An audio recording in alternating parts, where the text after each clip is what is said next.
Start. Friends, ఇప్పుడే work out చేసి వచ్చాను. చాలామంది అనుకుంటారు 2 గంటలు జిమ్లో వర్కౌట్ చేయగానే తెగ బాడీ పెంచేయచ్చు అనుకుంటారు. అలా కాదు. వర్కౌట్ కంటే కూడా డైట్ చాలా ఇంపార్టెంట్. మనం తీసుకునే ఫుడ్ డైలీ మనం ఎంత వెయిట్ ఉన్నాం, ఎంత ప్రోటీన్ తీసుకుంటున్నాము అవి కూడా ఇంపార్టెంట్.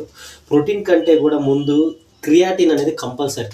మనం వర్కౌట్ అయిన తర్వాత ఇది క్రియాటిన్ అనేది దేనికి యూజ్ అవుతుంది అని అంటే, మన బాడీలో వాటర్ కంటెంట్ ఏదైతే ఉందో దాన్ని మజిల్లోకి పంప్ చేస్తుంది. దానివల్ల మజిల్ కొంచెం గెయిన్ చేయడానికి కొంచెం ఎక్కువ సోర్స్ ఉపయోగపడుతుంది. కంపల్సరీ నేను డైలీ ఏం చేస్తానంటే, వర్కౌట్ అవ్వగానే ఈ క్రియాటిన్ ఒక స్కూప్, ఎక్కువ కూడా తీసుకోకూడదు, జస్ట్ ఒక స్కూప్ తీసుకొని 1 మినిట్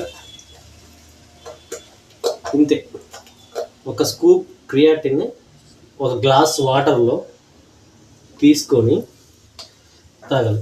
క్రియాటిన్ తీసుకున్న తర్వాత కంపల్సరీగా డైలీ 3 to 4 లీటర్స్ వాటర్ మటుకి మస్ట్గా తీసుకోవాలి. లేదంటే కనుక అది బాడీ మీద ఇంపాక్ట్ పడుతుంది. మనం ఎంత వాటర్ తీసుకుంటే అది మజిల్లోకి అంత వాటర్ ఎక్కువ పంప్ చేస్తుంది అనమాట.